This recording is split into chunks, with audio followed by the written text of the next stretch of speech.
whole meeting of Tuesday, January the 19th to order. Meeting is being recorded and will be posted to the District of Summerland website following the meeting. I think I'll start over again. I'll call this meeting to order of Tuesday, January the 19th, committee of the whole meeting. It is being recorded and will be posted to the District of Summerland website following the meeting. Members of the public may access and attend the live meeting electronically by calling the meeting conference line at 778-907-2071 and entering meeting ID 506-489-9374 and passcode 485186. I'll call for adoption of the agenda, please.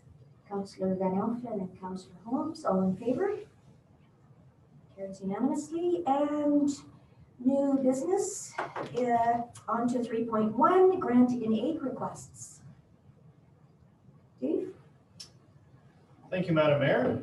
I do have the Manager of Finance, Ernie Bielik, on the line in case there are any questions in regards to some of the applications and the criteria and those types of things. However, prior to delving into that, I'll summarize the report. So as part of the district's annual budgeting process, council annually reviews grant and aid requests in order to allocate budgeted funding to the applicants. Before we delve into 2021 applications, I wanted to remind council that 3 organizations returned their 2020 grant and aid funding due to event cancellations. An additional 3 kept their funding to use in 2021. And as such, no applications were received from those 3 that carried funding forward into 2021. For the 2021 year, the district received $77,140 in grant and aid requests with a budget of $55,000. A summary of the applications has been included in the council agenda. To summarize the applications, staff are recommending that the applications from the Summerland Food Bank and RECOPE, totaling $24,500, be funded through the COVID-19 Restart Grant, as these organizations provide services to vulnerable peoples and which has been identified as an eligible expenditure by the province. Additionally, the grant and aid application from the Summerland Museum in the amount of $15,000 has been identified as a capital item and will be brought forward at tomorrow's capital budget discussions for council consideration. One application from the Summerland Art Club for $250 is being recommended not to be funded, as it does not meet the requirements of the district's grant and aid policy. And finally, just last night, the Summerland Curling Club pulled their grant application for $5,000, as they have shut down operations due to COVID for the remainder of the year. So in total, the revised funding requests based on those 4 items total $56,890, with a recommended $24,500 being funded through the COVID-19 Restart Grant. So therefore, all qualified applicants, should council wish, can receive grant and aid funding for the 2021 fiscal year. And that summarizes my report, Madam Mayor, and if there are any questions, either Renee or myself can respond. Thank you. Councillor Van Elfen. Thank you, Madam Mayor. A question through our Director of Finance. So will it be like last year then, you know, there's a high possibility a lot of things will not go off this year? Will there be a letter accompanying this grant and aid asking them to return the funds if they aren't able to pull off their events and what have you? Through the chair, very good question, Councillor. At this point in time, with the uncertainty and everything, we just don't know. And I think it behooves us to kind of keep an eye on things as we move forward into the 2021 year and see if any of the restrictions from the province could potentially be eased, and if some of these organizations will move forward at all. And If for some reason or another they do not, then at that point in time, staff could come back to council just like we did last year and provide you with updates and determine whether or not we move forward with a 1-year accrual like we did with some of these organizations, or if some of them pay funds back. Thank you. Councillor Carlson. Thank you. I have a question about the rodeo grounds group. We know from past conversations, they've done a lot of work on the rodeo grounds and they spend a lot of time in that area. I'm wondering if this, I know we're going to do a plan for the rodeo grounds in the coming years. I'm just wondering if there's any sort of, through the conversations we've had with them, if there's any sort of agreement or sort of mutual understanding written down about what they do and what they can do versus what we do or what we provide to them. Because if they come every year for the same request, I'm just wondering if maybe it's better to have some sort of formal agreement with them. If that's ever been talked about. Through the chair, that's a very good question, and I was hoping that Ms. Mullen, who is on the line, who has more direct conversation with the rodeo ground, could potentially answer that question. Corey? Hi, can you hear me? Yeah. No. Okay. Sorry, and I couldn't really hear Councillor Carlson. If she could just repeat the question. I did hear that about the master planning process. Yes, is in the schedule for next year. So my question, Lori, is whether or not maybe through that process, there's a potential to have some sort of agreement with the group that continues to use that facility, the Equine Development Committee. They come to council every year looking for about $1,000, and I know that they've told us in past how much time and effort they put into keeping those grounds usable. So I'm just wondering if through that process there's a way to formalize their participation so that maybe this doesn't become a grant in aid every year that doesn't meet the criteria, because that's what it shows, that it doesn't meet the criteria, but we also have some sort of recognition there, I think. So I'm just wondering if there's that potential.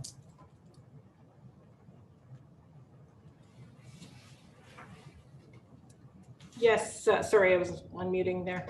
Absolutely, there is an opportunity to look at partnerships with that group or any other group through the master planning process. I know that they have an interest in having an agreement for doing volunteer work up there and formalizing what that partnership could look like. So we will be certainly considering that as part of the master plan process and the opportunities around that.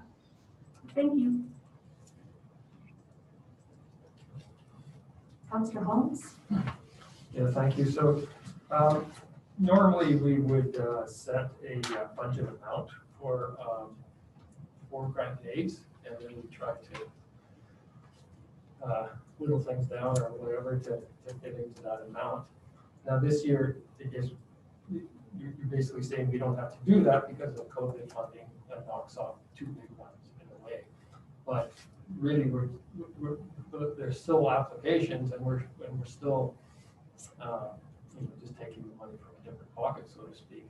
So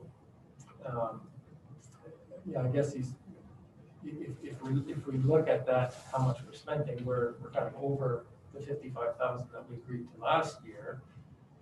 Not by much, but we are a little over. So I'm just wondering, what is that something we should just not worry about this year because of COVID, or is it are we doing things differently now? I guess is my question. Through the chair, it's a very good question. The availability of using the COVID-19 Restart grant funding has potentially definitely helped some of the decisions maybe that council has had to make in the past where we're always oversubscribed. and making those difficult decisions as to who gets what. So this does provide you with an avenue of funding all the organizations if you so wish. However, it is definitely in council's purview to go through the list as historically that you've done and look at each of the applications and determine whether or not you want to provide full funding, or it's really up to council as to how you want this process to move forward. Go ahead. Just to follow up, I guess I think I think there's merit in at some point in the future for us to review both our criteria and our process for deciding. I think I have some concerns on some of the list, on some of the things on the list. I don't know if it's really the place for grant maze to get into, for us to get into the business of paying an organization's rent lease, for example. I don't think that's kind of the intent of grant maze. So where I'm kind of struggling with this year is to say, okay, well, we'll make an exception this year because of COVID and everybody's struggling. Or at the same time, I'm worried about setting a precedent and getting a flood of future requests from all kinds of other organizations that say, oh, we're paying somebody's ice fee. They pulled it now, I hear, but then why aren't we paying the figure skating club's ice fees? That sort of thing. And if we're paying these guys rent, why aren't we paying those guys rent? We could really open up a floodgates here, and I'm a bit concerned about that. So maybe this year, well, we'll let it go this year because of COVID, but in the meantime, I really think we need to take a look at criteria and maybe make some comparisons with other municipalities do. I know some limits to 3 years. You can only apply for 3 years, that sort of thing. So I think it'd be worth a discussion at some point.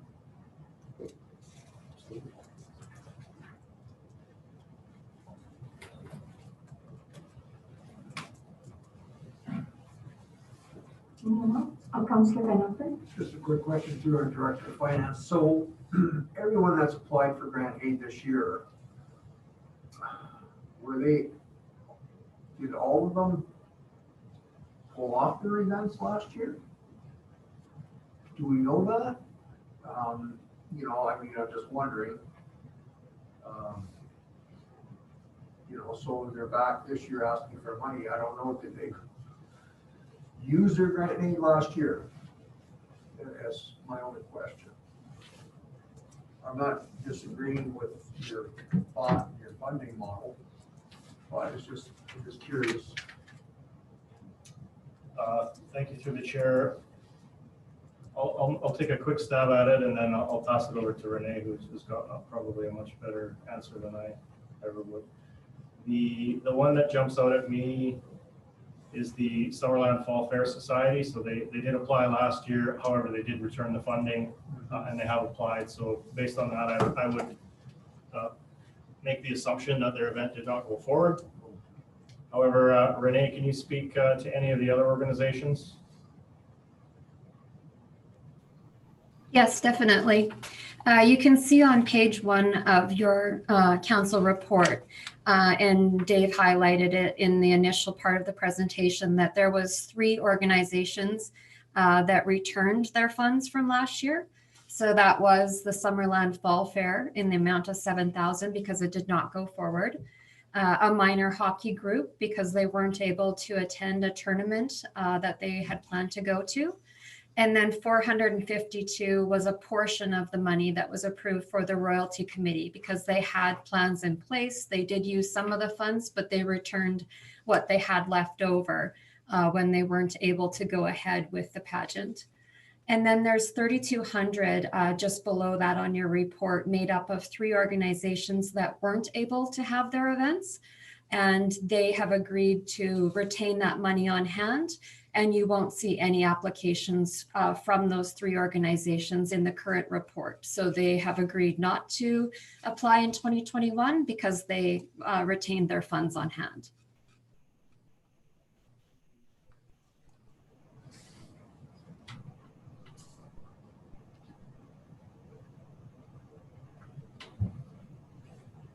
Hey, along those lines, can you tell us if the Summerland Friends of the Ornamental Gardens, if they were able to use all of their grant and aid? I know that there was part of the time, well, for the whole year, visitors couldn't get up there, but I'm wondering if they were able to get the gardeners on the site and use that money that had been allocated for that.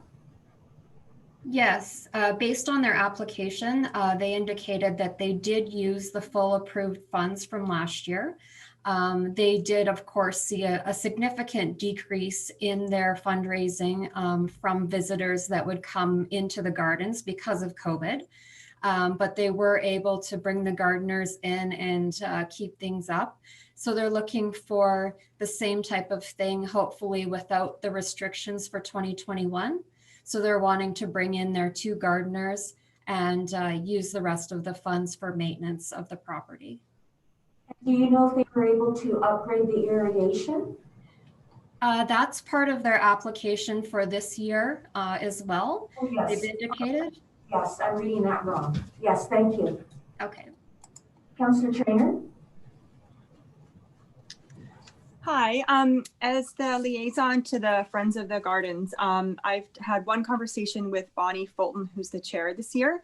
And I'm going to be having another conversation with an update for council that I will provide. Sorry, I'm going to be talking to her on Thursday, and I will provide an update on Monday for what the Gardens is planning for this spring. They are hoping to reopen, but they were going to find out this week. So I'll be able to provide more details on Monday.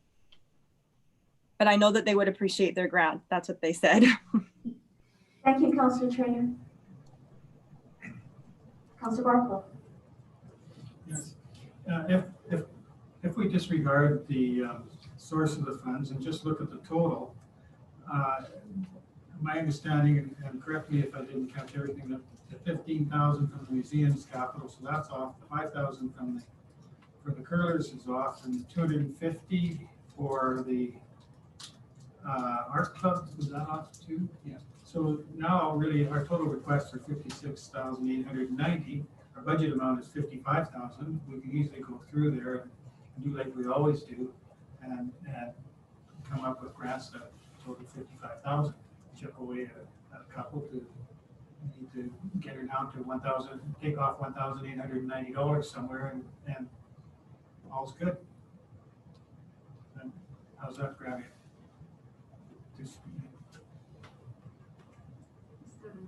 Councillor Carlson? I think what's interesting about this though, with the COVID funding, when you look at RECOPE, for example, they're not running anything. They didn't run for most of 2020. But if that qualifies for COVID funding, then I believe we should find a way to make sure we fund that full amount. Because perhaps next year there won't be anything for RECOPE, right? So while the opportunity exists and while that we know how important that program is, especially for seniors and those who are recovering from major surgery, I think it's the kind of thing that, when the shoe fits, we should definitely wear it. So. Councillor Holmes? I agree completely. I think RECOPE should get the full amount. Councillor Barkle?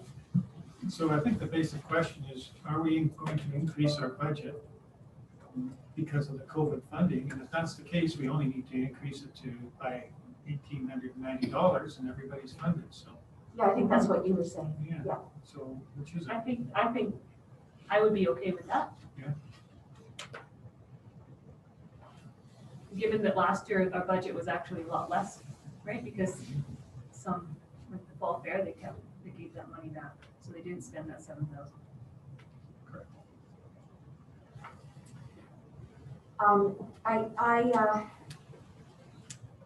I think that maybe this follows on Councillor Holmes's concern about paying lease payments. And this has to do with the application by the Ager Lake Society. which coincidentally is $1,800. They've had to move, as you all know, they had that office on Main Street, which was sold, and the building is no longer there. And they have had to move to another spot that has a higher rent. Well, I guess it says that it meets the policy. It certainly provides a service for vulnerable people, disadvantaged people. What's the, Councillor Holmes? Certainly Air Lake does great things, and when we funded them in the past, it was things for like, things at the camp, making their cabins accessible and paving the pathways and things like that. To me, in my mind, that's the sort of thing that we should be, the community should be funding, those kind of projects. I don't know why Air Lake needs an office downtown. It would be nice to have them present to us, maybe explain. I know like WRUS, for example, all the grant bid requests, before the board talks about them, they'll come in one after another and make their pitch and presentation, and it takes the whole day.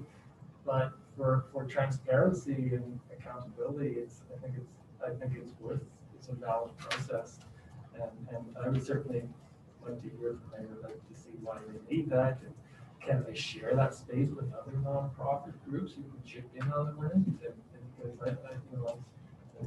I don't know if they look at those sort of things, and if we had the opportunity to hear from them, we could ask them those sort of questions. Otherwise, we're making decisions without really knowing. But again, we can sort of plan that for the future, and I'm comfortable just for this year raising it to the extra 1,800 and just paying everything off. I think we can improve our process, so we could be more educated when we make these kind of decisions. Councillor Van Elfen. Thanks, Mayor. I'm comfortable with this year, the way things have been presented to us, and I don't disagree with Councillor Holmes. I know it's time consuming, and it's time consuming for the applicants. But I'd like to see a more formal process where people can come in, give their pitch, and then we can have a discussion later. Even for Ager Lake, if they're in doing their pitch, there might be other outfits or other locations in town that might welcome them. Maybe the Chamber of Commerce has extra space or something like that. Who knows? That could accommodate them in the future. We don't know. There might be different organizations in town that would welcome them to have a desk or something and somewhere for their mail to be sent, or somewhere they can help with their fundraising activities. So no, I would, this year I'm fine with the way it's been presented, but next year I would like also to see maybe a more formal type of approach. Thank you. So I guess the question is, for the 1890, do we want to just up the grants and aid amount, or do we want to, as Councillor Barkle suggested or alluded to, whittle away at the amounts that are here? What's the wish of council? First or second? Councillor Holmes. I'll move that we up it to 1,800. Up the 18 to by that amount. Okay. Seconder, Councillor Van Elfen. Thank you, Councillor Holmes. Any further discussion? Councillor Barkle. Yeah, I'm not, to be honest, I'm entirely familiar with our policies and such, but just sort of as a practical point of view, I kind of suspect that an organization like Ager Lake Camp has a very big operation, very big budget, and it would be easy for them to adjust their application and request that the funds are for something different than rent. There's going to be all sorts of activities and costs in an operation of that size, so it's it's really just whatever you choose to pick as the application. But I'm assuming, I'm making an assumption here for this year. Yeah, let's just do it. And maybe there could be some discussion or assistance to them to make sure that what they were applying for funds for, they don't get rejected because it's not something we don't fund, such as office space. If normally we don't fund office space. Okay, thank you, Councillor Barclough. Councillor Patton Trainer, don't want to forget that you're with us. I'm good. Yeah, I'm good with how we're moving forward for this year. Thank you. And I saw you nodding your head, Councillor Trainer, so you're good as well? Okay, great. Yeah, I'm good. Okay, so I'll call the question, then all those in favor? Any opposed? Carries unanimously, thank you.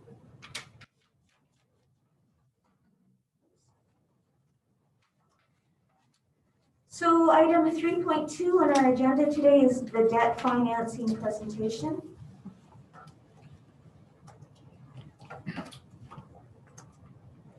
Thank you, Madam Mayor. I'll just wait for it to pop up on screen.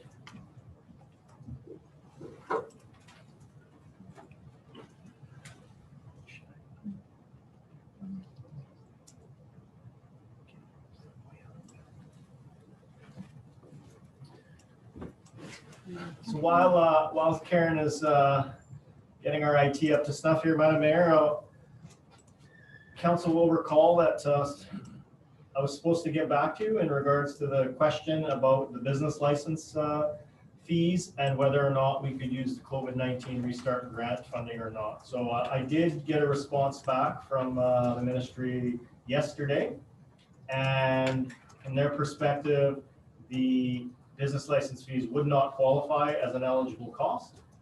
So from that perspective, the alternative that council did move forward with to waive those fees was to use accumulated surplus. So we will be using accumulated surplus to fund those waivers. Thanks for that update. Following through on that, thank you. Oh, there's the little guy. Still balanced. Still balanced. Ah, thank you.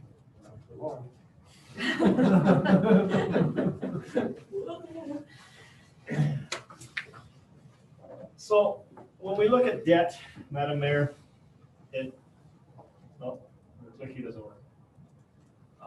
Can we click forward one just to see if it kicks me in?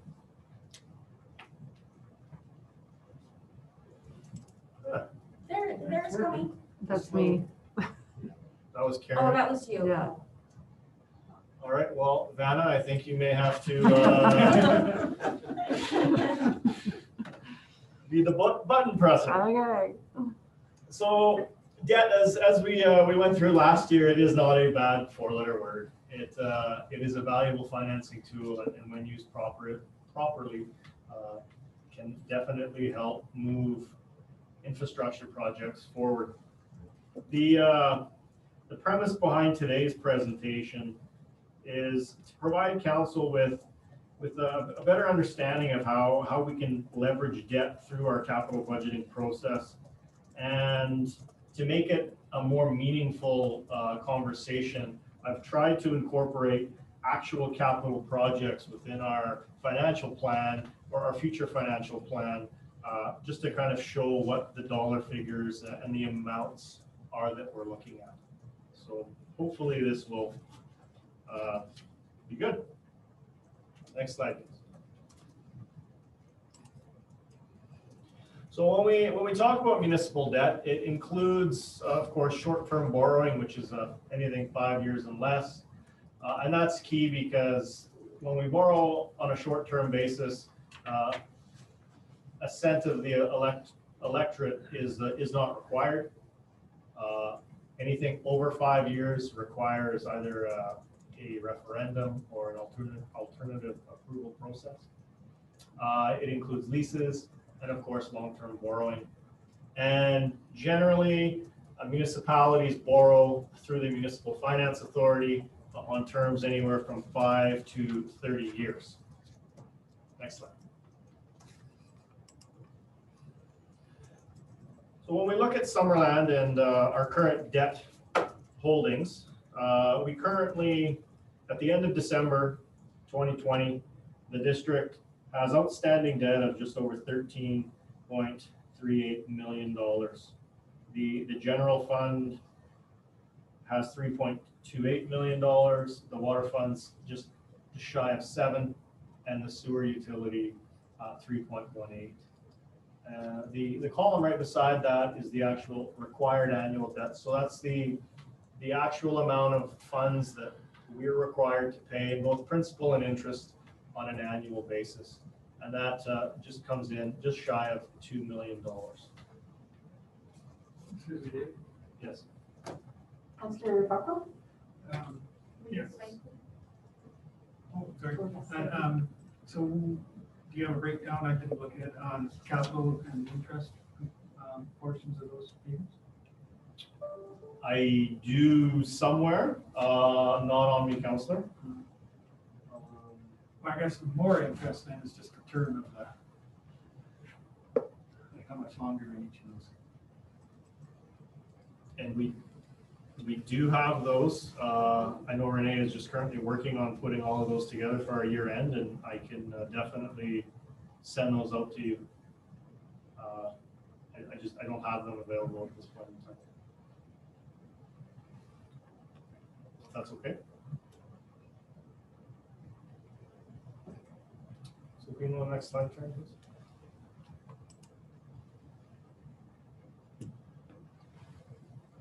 So in British Columbia, municipalities, we have a limit on the amount of debt that we can carry.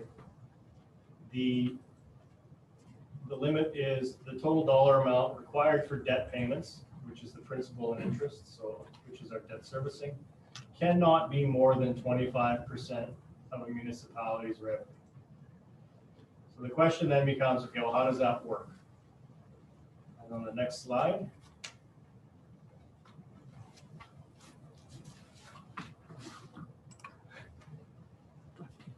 Thank you. Projected revenues for 2020 for the entire district are just over $33.3 million. So the debt servicing component of that, taking a 25% maximum, is the district can carry annual debt servicing costs of $8.34 million. So if we go to the next slide, Karen. To summarize that, when we look at, and I've tried to break it down, when I look at the different revenues and we multiply everything out by the 25%, what this table tries to show council is if we looked at each individual fund based on the 25% factor, what would our unused servicing limits be? So as we can see, outside of the sewer utility, we do have unused servicing capacity in each of our other 3 funds. And the one real key in all of this is when we look at the district as a whole, we are one of only 5 municipalities in the entire province of British Columbia that owns its own electrical utility. And as of right now, we do not have any borrowing in relation to our electric utility.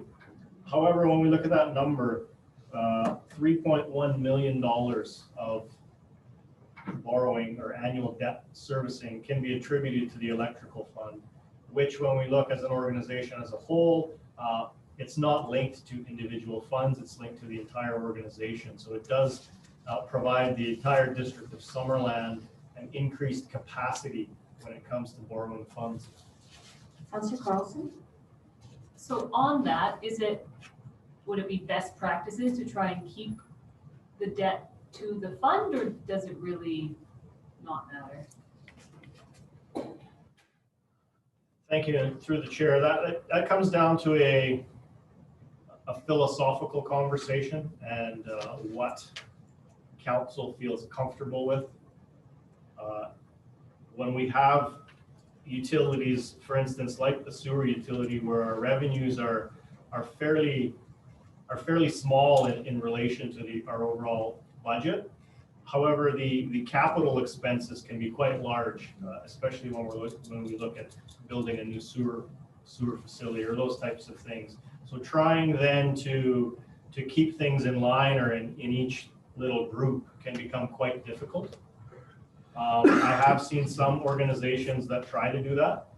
And in those instances where they're following their policies and then they have such massive construction costs, you do see extremely large increases in rates to try to keep up with those debt payments.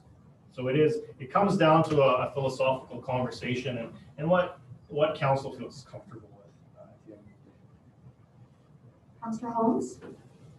Yeah, just to follow up on that, though I guess it's something to keep in mind because otherwise you wouldn't have put up this slide to begin with, right? So it's good to know, good to see, and that we could be, because we do own our own electricity utility, if we didn't have that, we risk overextending ourselves compared to our size, compared to other municipalities our size wouldn't have that opportunity if we just decide we've got this electricity utility, let's go heavily into that. So I understand why you put that slide up. Appreciate it. Councillor Blanco? That's a tough question, and I've got about 3 different philosophies in mind that could maybe be applied. There's not necessarily any particular right or wrong answer, but I was wondering, the voltage conversion is an expensive project, which we quite likely should come up since we're about the only community in the world that doesn't have 25 kilowatt transformers. And although it's a proposition that pays, to do it all is going to take a lot of money and take a big dent. Has Jeremy given you any sort of estimates for that yet? And what our debt servicing capacity would be reduced if we went ahead with that project? Because I mean, a project that actually pays back, I think should be a priority. It should be done. Thank you. Through the chair, the voltage conversion project actually is one of the 5 examples that are part of this presentation. So it is the 5th one. So if we can maybe hold off until we get to that point, we can speak to it. Another way to look at it is you can say, well, the electric fund contributes $500,000, $500,000 a year towards the general fund. So if we used that towards debt payment, then that's a safe amount. But that's, once again, it's philosophical. What comes across, or comes to I have a question. This is on the previous slide where it shows projected 2020 revenues. Does it show it as that because you don't have the actual revenues from 2020 yet? Or is it projected 2021 revenue? Thank you, Madam Mayor. I put this presentation together in early December. Okay. And I used the projected revenues that were built into the budget that council looked at last week. We are going through our year-end process right now, and we are making adjustments here and there to revenues based on deferrals and those types of things. So I used my best estimate as to what these would be. So that's the debt servicing limit is calculated on last year's revenue. Correct.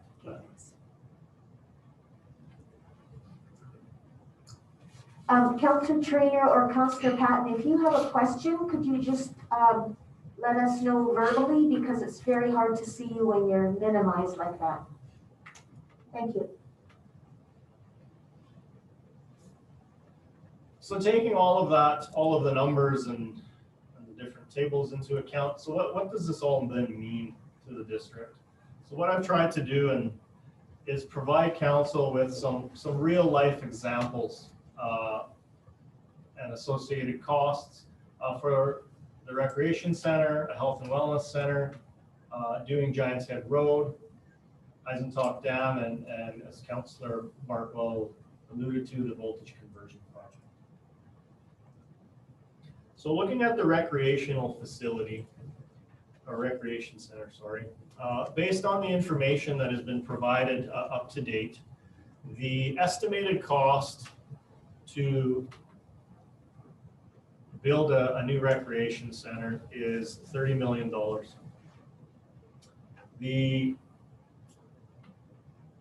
could I just ask a question? When you're referring to the recreation center at 30 million, you're talking about the core piece that we, okay, thank you. Yes, Madam Mayor.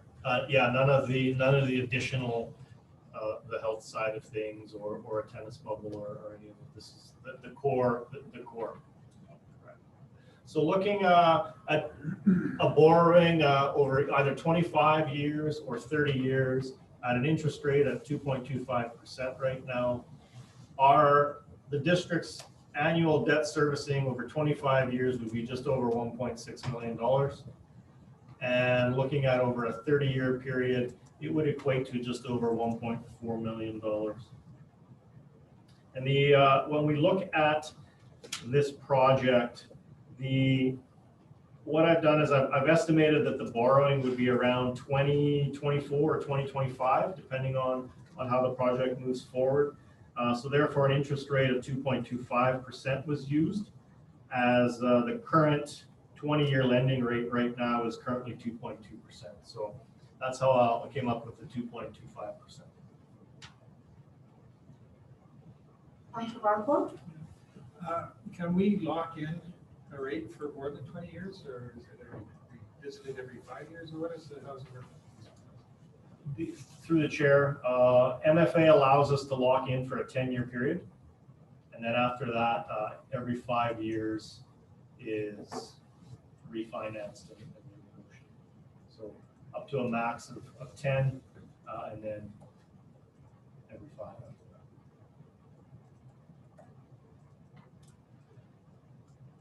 So looking at the recreation center then and what the potential impact could be, and before I get into the numbers, I do want to highlight that the property figures are based off of the 2021 preliminary assessments and the budgets that council has seen so far.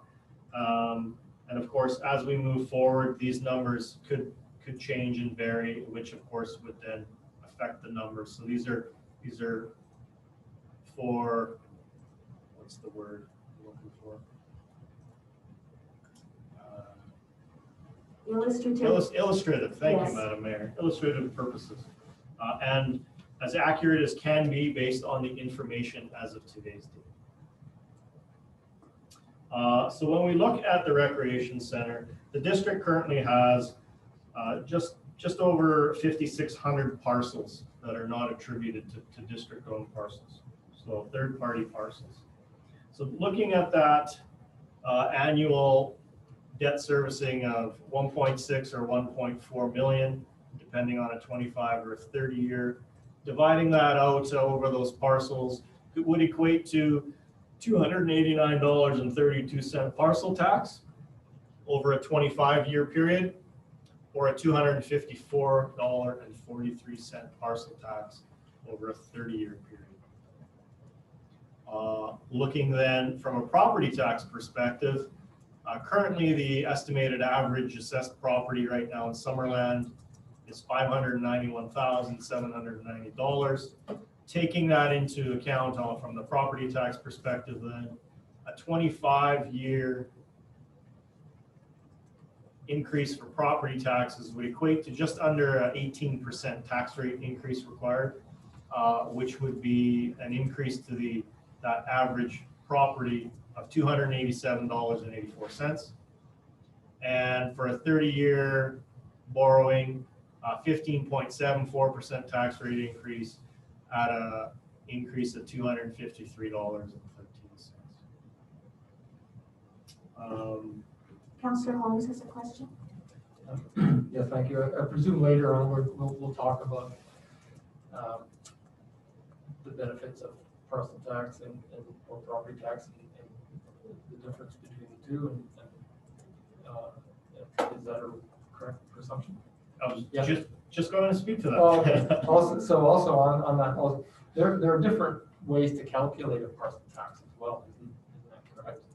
And can it be based on zoning or not? So I'm just wondering how the different ways you can calculate parcel tax. Thank you through the chair. That's a very good question on the zoning component. I would definitely need to look into that. When we look at parcel taxes, though, there are certainly different ways of doing it. We could do it as a parcel as a whole. We could do it kind of looking at the frontage. I think there's 3 or 4 different variations on how we could potentially do it. Karen, can you speak to the zoning component? Yeah, I don't believe it's by zoning, but just I was going to speak to the frontage and the per parcel, and it depends on what it is that you're charging for. So parcel tax, municipal debt, recreation center, yeah. Karen, does the mic that's on your desk there, is it working? Yes. The one in the corner? Oh, this one? Oh, this one. Yeah, Sorry. I'm just wondering, because it's, even from here with your mask on, it's difficult to hear. Thank you, Madam Mayor. Thank you. I was just confirming Dave's comment on the ways to charge a parcel tax. But again, I think the property tax or the parcel tax for a recreation center, as Dave mentioned, we'd have to look into the different ways to do that. Yeah. So the one other item to note is that, although the parcel tax and the property tax on the screen right now are very similar in dollars, again, that is based on the average home. So when we look at someone with a more expensive home, for instance, if council was to move forward with a property tax component of repaying this debt, well, that individual with a more expensive home would be paying more, and someone with a lower assessed home would of course be paying less.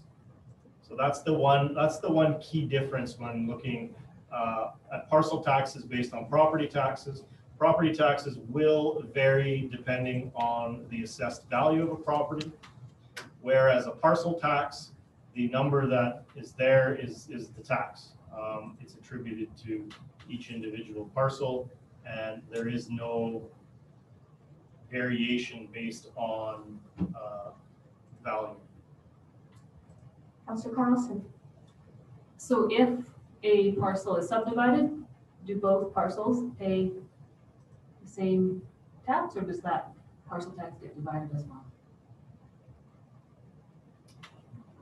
Based on legislation, what would happen is if a parcel is subdivided, then the entire, it wouldn't just affect the 2 parcels, it would affect every parcel that is being charged that tax. So if we had 3 subdivisions in 2021, you'd have to redo the whole calculation and everybody would have a different tax in 2022. Technically. Okay, thank you.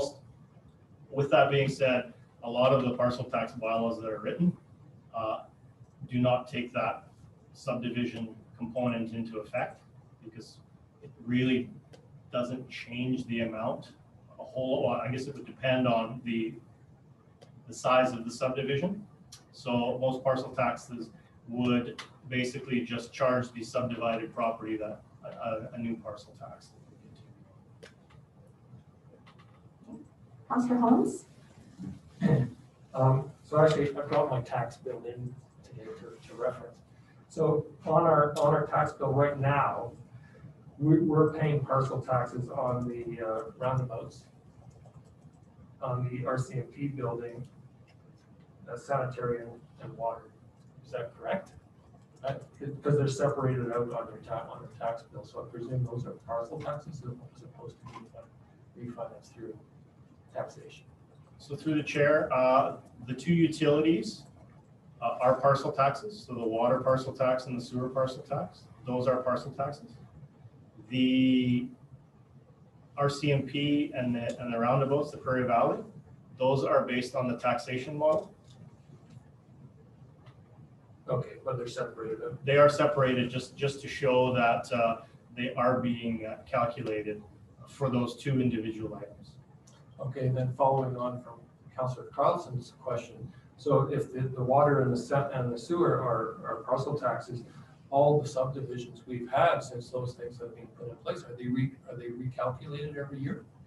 So that those new subdivisions are paying the same parcel that I am? They are paying exactly what you're paying. Yeah, okay, so they are, so to answer Councillor Carlson's question, it's yes. Yes. Councillor, Could I sorry, just you had follow another up on one? that? Yes, please go ahead. And then how much, that must be, so you must, or your department has to recalculate that every year. And so I presume personal taxes are more of an administrative burden than through taxation. Is that a correct assumption? Through the chair, the calculation of each is roughly, it takes roughly the same amount of time. Because it's based on, one is based on the amount of parcels that we have, and the other is a very quick calculation based on the debt servicing and the assessment. So they're for the most part pretty much the same from a calculation perspective. Councillor Daniel? Just following up on Councillor Holmes' comments. So if all these subdivisions are coming on board and they're paying the same amount of parcel taxes, so is that servicing our debt that much quicker? You know, if it's a 25-year amortization and we have a whole bunch of subdivisions coming on and they're paying extra, is that money being directly allocated to that debt? Through the chair, no. The debt payments are set, and we are not, based on MFA legislation, we're not allowed to make additional payments in any given year. So the money that we collect goes into operations. So theoretically, should it not go into a reserve account so we can pay the debt? And, you know, it could be 3 years or 4 years before the payments are finalized. We would have that money sitting in a reserve account and we could pay it off that much quicker because of all these new subdivisions coming online. And that would give the other homeowners that have been paying all along a break. But if it's just going into operations, I'm confused. Not, you know, it would make more sense to me that it went into reserves and paid it off earlier. You know, I mean, I know you're saying you can't pay it off earlier, but you should have the accumulated funds in a reserve account to pay it off. So through the chair, so from a revenue perspective, parcel taxes are treated as operational revenue, and the debt payments are an operational cost. So any funds that are in surplus at the end of the year do flow into reserves, into our capital reserves. We do not track the difference between parcel taxes and debt payments. So right now, everything flows right through into our capital reserves, both on the water utility side and the sewer utility. So at any point in time, council could allocate a portion of those reserves to pay down future debt, kind of on those 5-year intervals if you so wished. Before I go to Councillor Holmes, Councillor Trainer, you had your hand up? Yeah, I just wanted to confirm, sorry, I'm just a little bit lost there, what David was saying about parcel tax. So I'm just looking at my taxes as well from 2020. And like the water tax, parcel tax was $285. And then I look back for the previous years and it hasn't changed. It's always been $285. So even if a bunch more homes come on and there's more parcels added over, say, 20 years, that $285 until the debt is paid off is not going to change. Is that correct? That is correct, Council. Okay, thank you. Councilor Holmes? Well, I was gonna ask the same thing really. So, so if you have new subdivisions coming on, you could collect the same amount and then channel that money into reserves or operating, or else you could just decrease everybody's parcel tax because you're collecting, you need to collect X number of dollars every year to pay off, make those payments. And so the other alternative would be to decrease everybody else's share of that tax, no? Through the chair, yes, that is an alternative. There would be some additional administrative components that would be required to do that, but it is an alternative. Councilor Barco? Isn't that essentially what happens? We have, our revenue's gone up, and therefore each person, and our costs are what they are.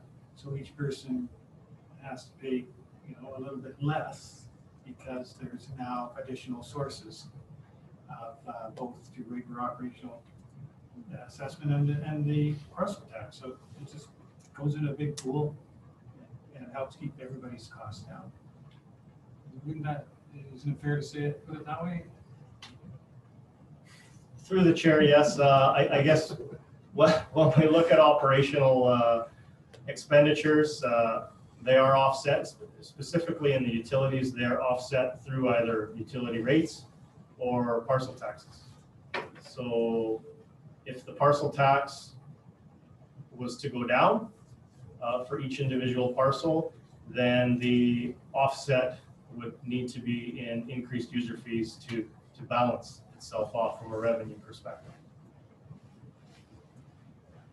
which I believe is what Councilor Barclay was stating.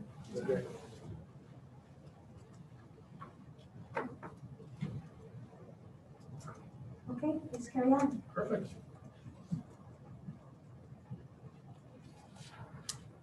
So the next example is looking at the Health and Wellness Center.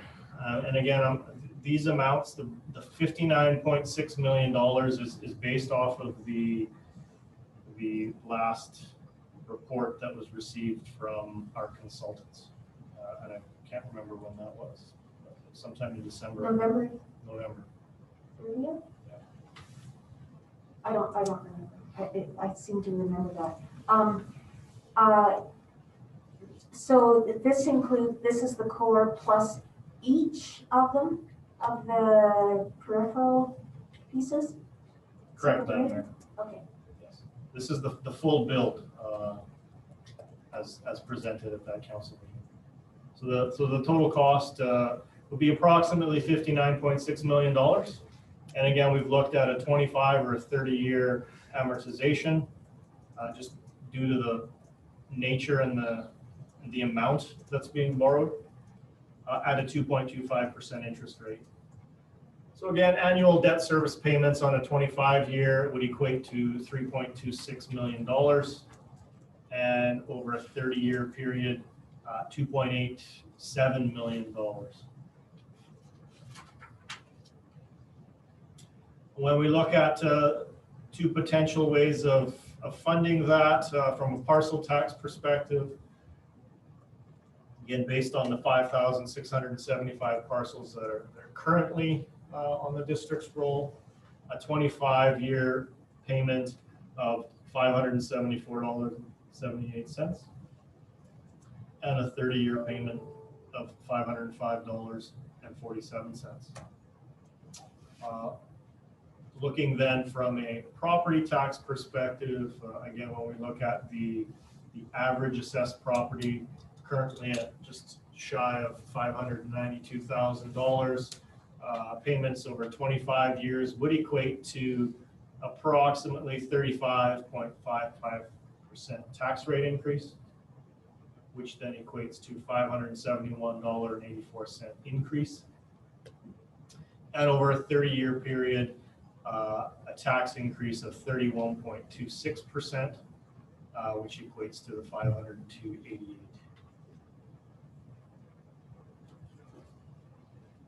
I have a question that is just marginally relative to this conversation.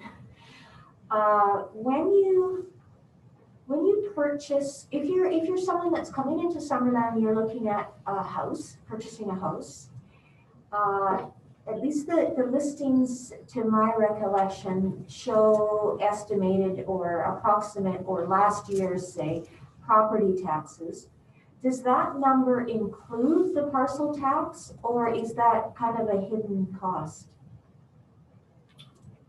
Madam Mayor, I cannot answer that question. I don't know how realtors come up with their numbers.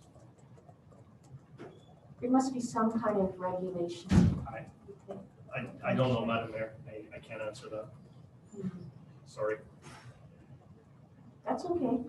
Does anybody know? Does anybody have realtor friends? No. Oh. Okay, Councillor Barton. I think you would be safe to assume that when they say, 2020 taxes, it's taken straight off the notice of assessment. So a combination Well, of property and parcel? Yeah. Yeah. I think that's a pretty safe assumption. Yeah, whatever's written on that, Pardon me? whatever's written on that, that's all they take very much. Yeah, I'm just not sure if that translates into the actual listing where it shows that, but your assumption is that it will? Yes. Okay. Thank you. Sorry for that little trail to the side there. Not a problem. So the next example we have is Giants Head Road. And this one gets a little tricky because there is a water separation component, so it just doesn't affect either parcel taxes or property taxes. There's also potentially the water component, which is rates driven. So when we look at Giants Head Road, the estimated borrowing on that project is $8 million over a 25 or a 30-year period. And the interest rate that's been used is 2%. And we use 2% there as opposed to 2.25% in some of the other ones, based on the fact that the estimated borrowing for this project would be in 2022. And currently the lending rate's about 2.2, and we do anticipate that coming down just a little bit for the fall and spring borrowings. And that's how we came up with the 2%. So when we look at that $8 million, currently 3.9 million of that would be budgeted for water separation, which would then come out of the water utility, and 4.1 million for road and active transportation, which would come from the general fund. Looking at a 25-year amortization, our annual debt payments would be $417,800. And on a 30-year servicing level, $365,000.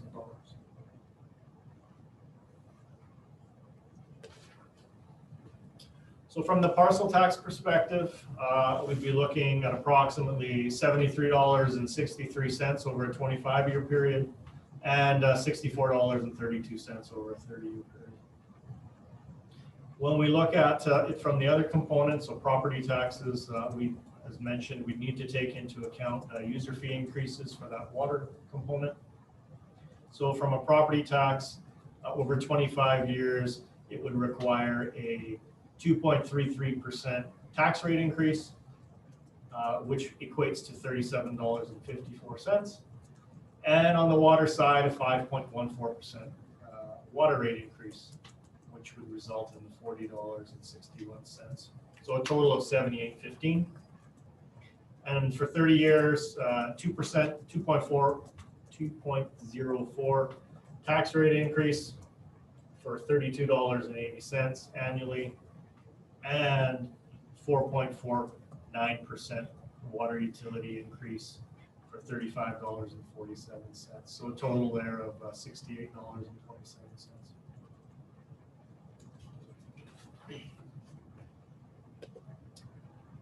Our fourth example of the five, Eisentalk Dam. We've had some conversations about that over the last year. So if the district was to borrow the $3.4 million, and here we've adjusted the amortization rates for over a 20 to a 25-year period, and at 2% interest rates. We would be looking at annual debt servicing for 20 years of $211,450. And over a 25-year period, $177,580. Councillor Carlson? Just a question on that one. You could also borrow on a 5-year term for something under $5 million, is that correct? Through the chair, the amount, you could borrow as much as you wanted. In theory, over a 5-year period, it would just be you would have to pay it back over that 5-year period. Like we've done with Garnet Valley Road. Correct. Thank you.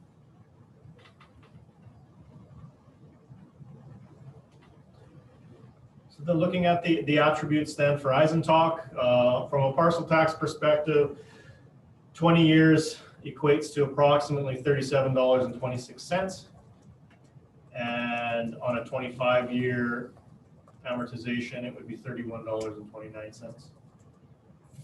When we look at, in this instance, we would need to look at user fees wholeheartedly because, of course, the water utility doesn't have property taxes, it deals with user fees. A 1% rate increase right now, based on the 2021 budget that council has seen, equates to a $39,600 increase in additional revenues. Therefore, to cover off the estimated annual debt servicing costs, as we just looked at, a 20-year repayment would require a 5.34% rate increase at $42.19. And on the 25-year, it would require a 4.48% rate increase and at a cost of $35.39. Our last example of the day, voltage conversion. So this goes to Councillor Barkwell's comments earlier in the presentation. Based on my conversations with our general manager of the electric utility, in his estimation, to do the entire voltage conversion project would require capital expenditure of $30 million. So for presentation purposes, if the district was to borrow the $30 million over that 25 to 30-year period, it would require annual debt servicing of $1.64 million over 25 years and $1.44 million over a 30-year period.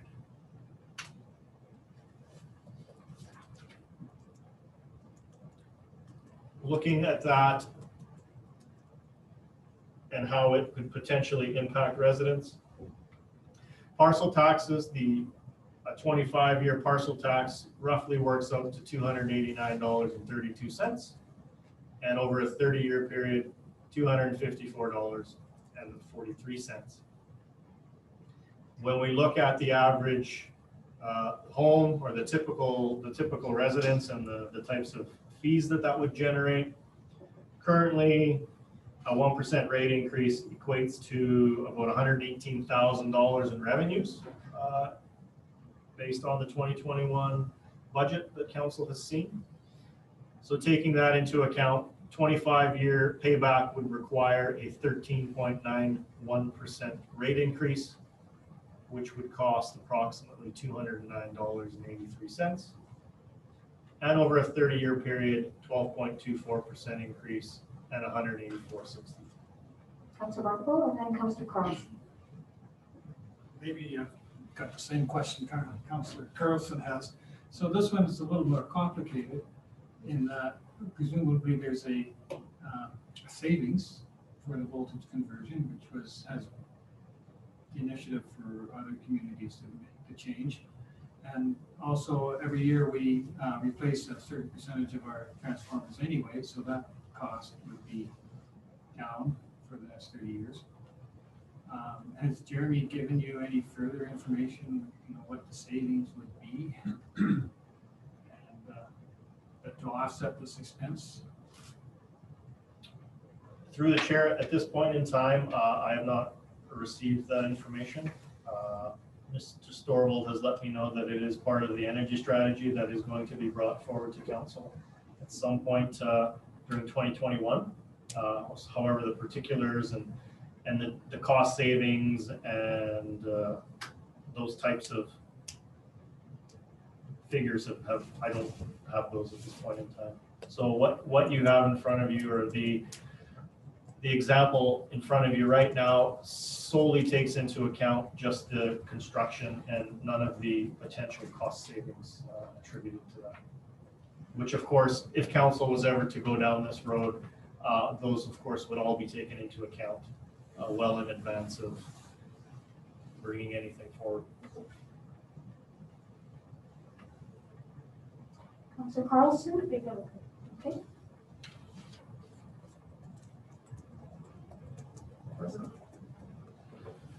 So hopefully those examples provided council with some information. And again, taking into account, we are using the data that we currently have available to us, and those could change based on where things come out and in what year any borrowings are potentially looked at. So to recap, where we first started, the District of Summerland currently has an unused servicing limit for the entire organization of about $6.35 million. And again, that's broken down amongst each of the individual funds. So what I did want to do was just kind of combine everything, just to show council what the overall debt limits and the debt servicing limits would be if you decided to move forward with everything. I'm not saying that that's what you would do. However, if that was the case, we could see that for the most part, the district borrowing close to $90 million would still have potentially some unused servicing limits. So when we look at borrowing and looking at the limits there, the district, I guess part of the point of this slide is to show council that overall the district has lots of borrowing capacity if you ever wanted to go down that road. Who's in favor of putting a $90 million question on the referendum? Not me. Councillor Carlson. It's just a comment. 5 or 6 years ago when we had this conversation, I think the district was almost carrying its maximum debt load. So I would just say kudos to finance department and potentially to council, I don't know, for reining that back in and making it so that we have some future borrowing here. Some big decisions to make, obviously, but at least we have something to work with now. Councillor Bartle. Isn't it like 100 million? Could be. Do you have any idea of what our taxing capacity is? That's the big question. And that's for us to try and figure out. Yes. Councillor Holmes. Yeah, and that kind of goes back to the question Councilor Barr will ask at the outset in terms of when some of the existing things we have drop off the table. And I know that we continue to tax for those when they go into reserves, but do they necessarily have to? So for example, once we have the RCMP building paid off, then, then can we just take on another debt to replace that? and without having to put that extra tax burden on people. So through the chair, great question. Right now, council does have it's a bylaw.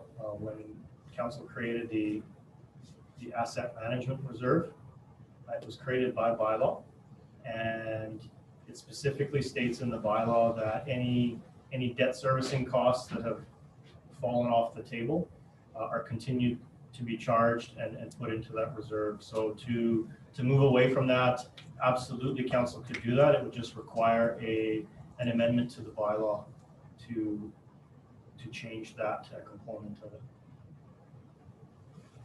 So to follow up on that, it'd be useful to know when there are existing loans and when they're coming to fruition. Okay.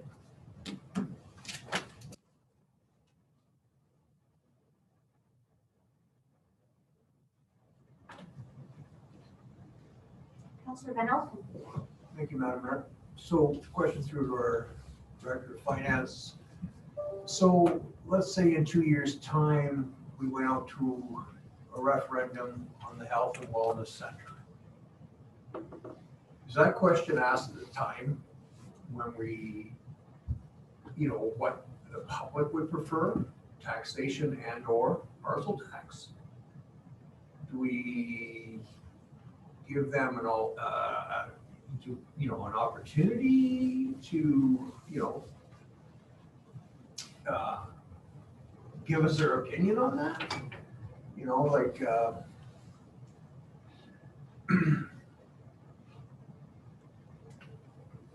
Through the chair, the council has two opportunities or two different ways that they could bring this type of a borrowing in front of the electorate. One way would, of course, would be through a referendum where the votes of the electorate would need to be counted. The second alternative would be through the alternative approvals process. In both instances, the question is required. The question is extremely detailed and would need to include either the parcel tax or the taxation rate. It's at the referendum stage, the decision on which funding alternative needs to be already made, and the question as a whole would then need to be posed to the residents. So either through a parcel tax or the property taxation component. Councillor Marco.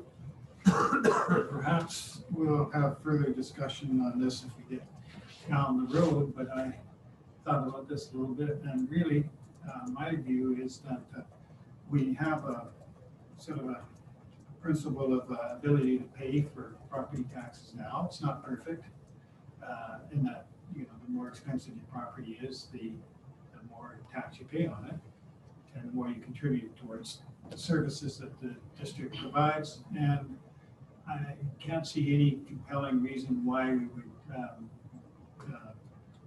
move away from that model for an additional services and recreation center. So I would vote for it being as just a general tax, not a parcel tax.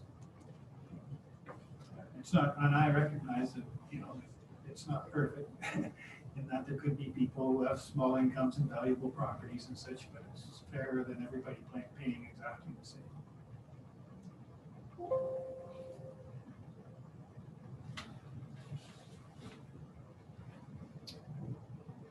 And then we have the question of people on farms, how much they contribute towards the new rec center. Actually, now I'm gonna counter what I just said with the argument that maybe if we had a parcel tax. Oh, geez, here we go. No, I just want to put all the considerations on the table there. Maybe if we had a parcel tax, would that be one way that people who own properties in the ALR would be contributing towards this facility? And maybe that's fair. Hey, help me decide. we may have some, it's another, well, just over a year and a half, right? So by then, maybe we'll have worked out something with the Ministry of Agriculture by then.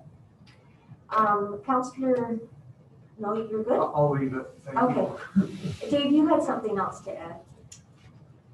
No, Madam Mayor. I was ready to go on to the next slide. Oh, okay. Are you ready? I'll puzzle myself. Thank you. So the slide in front of council basically takes into account the 4 projects that we see there. So the Health and Wellness Center, Giants Head Road, Eisentalk Dam, and the voltage conversion project. And if council was to go down that road and borrow for everything, just to show the difference in the amounts of what a potential parcel tax would look like for each of those items, and the difference between the property tax and the user fee increases that would be required. So that's primarily the point of this slide, is just to kind of give that overall summary on kind of a one-page document. We'd be looking at roughly $871 in parcel tax increases, or about $807 or $808 on the property tax user fee side of things.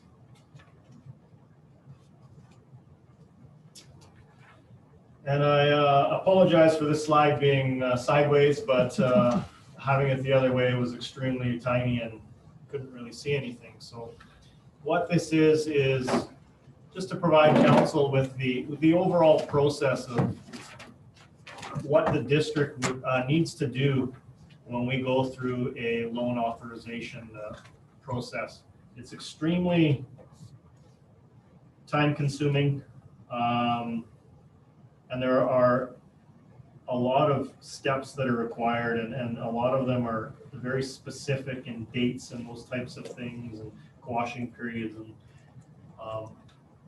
the corporate officer and the finance director have to be working in great tandem when it comes to some of these things. So, but the process itself is the municipality or council would need to bring forward a loan authorization bylaw, so taking into account the amount of funding that is going to be borrowed over what time period and for what specific purpose. It would need to have 3 readings done at a council meeting, and then the bylaw along with the liability servicing limit certificate, which is kind of what we've been going through here, just providing the ministry with a form basically saying, here's our liability servicing limit at this point in time. This new debt we want to take on is going to add X amount of dollars. And as you can see, ministry, we're still below our 25%. So please sign off on our bylaw. The ministry would look at that. The inspector would then give it back to the district, after which point in time, council would need to go through either an assent, an alternative approval process, or through a referendum in order to get assent from the electorate. After which point in time, the bylaw could be adopted by council. There is a 1-month quashing period after adoption that the bylaw could be quashed. And after such point in time, the corporate officer would need to sign off on the certificate of approval, and then we'd actually have to go through the regional district and have the regional district sign off. And after such point in time, we could proceed to borrowing the funds. So it's an extremely lengthy process. It can take anywhere from a year to 2 years, depending. It can be done shorter, of course. So I guess the point of this slide is just to kind of provide council with this information. So as we are looking ahead at projects into the future, taking this into account, because a lot of those questions, a lot of those, how are we going to pay for this? How much do we need to borrow over what period of time? Those conversations need to be had fairly early on in the process, and refined as we move forward with collecting more refined data. Councillor Carlson? And just to clarify, each borrow, so each project would be its own borrow and bylaw. wouldn't want to necessarily combine unless they were the same goal, same project. Through the chair, yes. Primarily, you would keep your borrowing bylaws separate. So general fund would be general fund, water and sewer. You could potentially, depending on when certain projects were being done, you could combine two projects in the water utility, for instance, if you wanted to. So if you were going to do Giants Head Road, you'd have to do two separate borrows, one general, one water, in the process outlined here? That one would not, it would just be one borrow. Just for one road, but it would be two funds that we would Correct. access. Thank you. Councillor Barco? Yes, thank you, Madam Mayor. I was just looking at the Local Government Act, and it's section 623(3 says subsections 1 and 2 do not apply to a security issuing bylaw provided for the issue of debenture of evidence indebtedness to a municipal finance authority. So wouldn't this be a security issuing bylaw if we had a referendum and it had passed and then we adopting the bylaw? Mhm. So then it doesn't look like there is this waiting period. But you can look into it later. Yeah, well, there definitely is a quashing period under the Local Government Act, section 623(4. It just provides for a 1 month once the bylaw is adopted. Kind of like buyer's remorse. But that does come Definitely. after the electorate approval and the final bylaw adoption.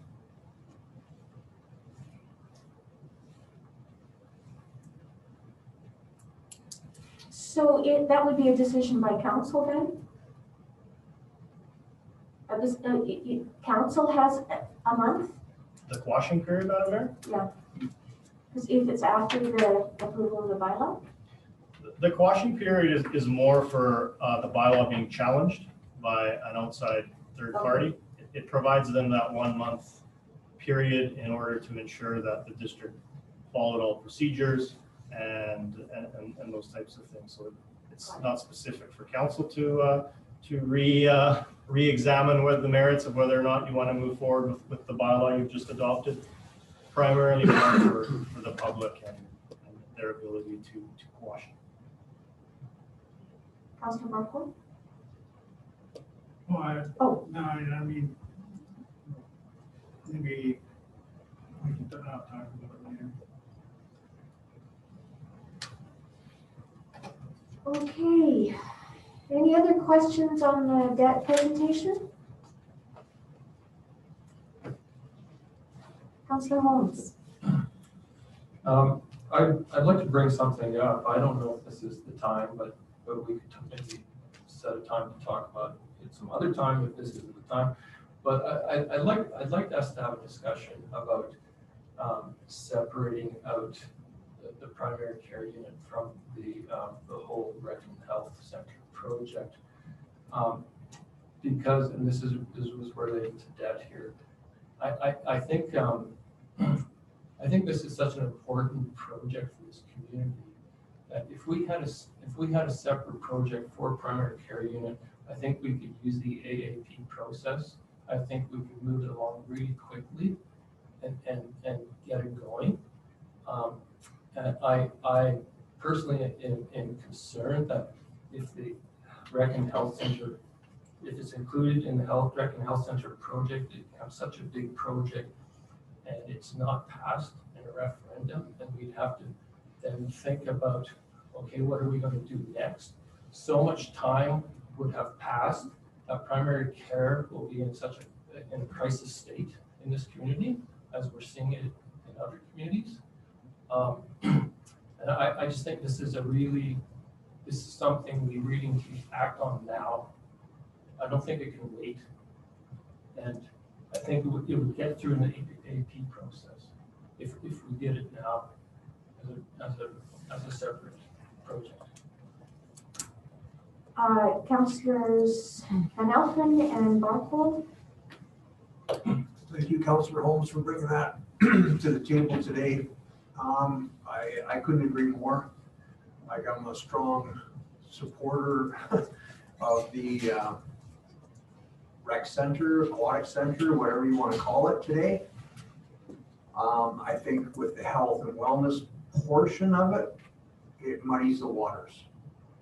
And I'm afraid also in 2 years' time during an election, if it goes to a referendum, if it gets turned down, we lose both. So my concern is, I agree, I'd like to see it brought as a standalone item. Standalone piece of property, I don't know what that conversation would be. But I think at this point in time, I think we stand a big chance, like we see the numbers in front of us today. And we could stand a really big chance of losing both. So I prefer to deal with the health or the wellness center. Primary care. Primary care, Community health thank you, center. Madam Mayor, as an individual item also. And get the ball rolling. Because 2 years from now, things could change drastically. Okay, Thank you. Councillor Barco, do you have further discussion on this? Just that I agree wholeheartedly. Okay, thank you. So, I don't think that this is necessarily the time to have a discussion, but, is this something that we can,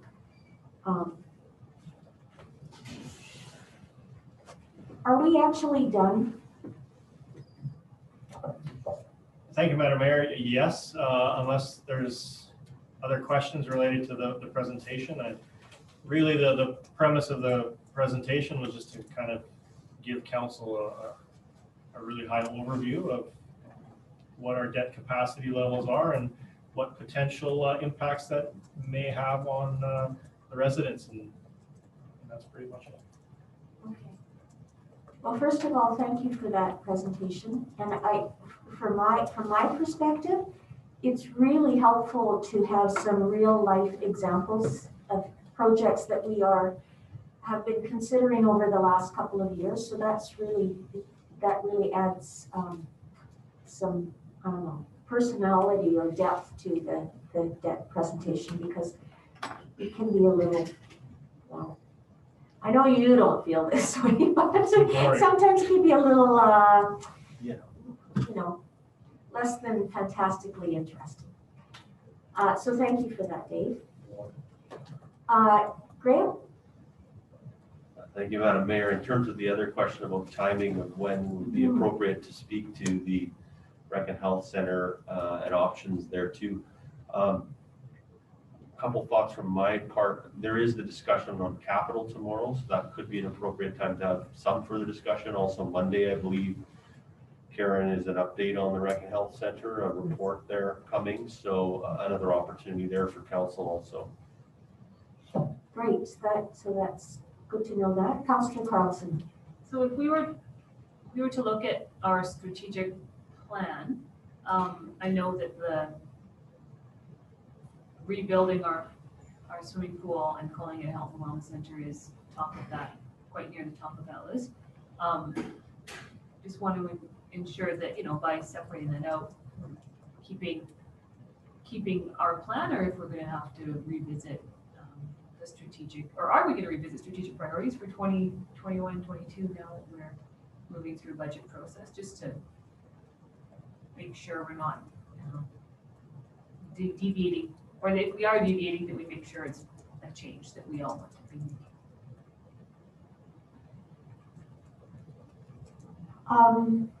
I like your suggestion of having it at one of the regular council meetings, because I think this is really important to have this discussion in an open and transparent way, and then people can revisit that if they're not able to attend or speak to it. They can look at it over and over again, because they are recorded and broadcast live. So we're going over the agendas tomorrow. I know that you don't have it in front of you, but does that discussion, and I think it would be it does fit, I'm seeing your head. Mm-hmm. Yeah, we would potentially at least have time for that as part of our update on the health and recreation and health center? Thank you, Madam Mayor. Yes, absolutely. So the consultants are presenting the final results from the consultation and has the recommendations in the report. And yeah, so council will definitely have an opportunity to speak to the issue that we're talking about right now. Good, so that's ideal timing. Councilor Holmes? Yeah, perfect. Thank you very much. Thank you so much for bringing that up, Yeah, because there seems to be quite a bit of assent around the table on that. We don't want to lose this potential opportunity for our residents. Okay, so if there are no other questions on the debt presentation, I will call for adjournment. Is there somebody, Councillor Van Elfen? Second? I don't know what I'm gonna do with the rest I of don't want it. to be on a date for another 3 hours. I'll second that one. Thank you, Councillor Carlton. All in favor? Here. Great. Okay, I see the hands up there too, so good. I'll go to work. Ooh.